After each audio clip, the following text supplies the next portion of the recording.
Les secrets d'une langue.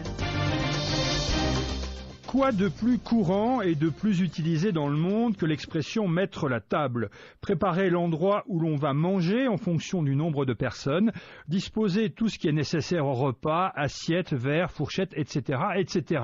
Mais ça, c'est dans le sens moderne de l'expression, où se sont confondus avec le temps mettre la table et mettre le couvert, parce que, historiquement, l'une et l'autre ne veulent absolument pas dire la même chose.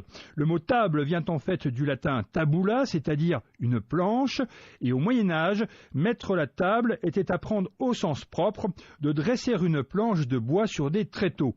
À l'époque, en effet, la notion de salle à manger n'existait pas et le déjeuner ou le dîner était servi indifféremment dans une pièce ou dans une autre, selon le nombre de convives ou selon la chaleur de la pièce, son exposition au soleil, même parfois en plein air.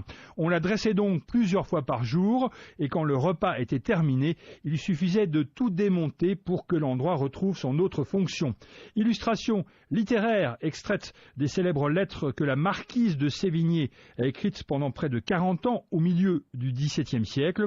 Ici, on mange à 2 tables dans le même lieu, dit-elle. Il y a 14 couverts à chaque table. Monsieur en tient une et madame l'autre.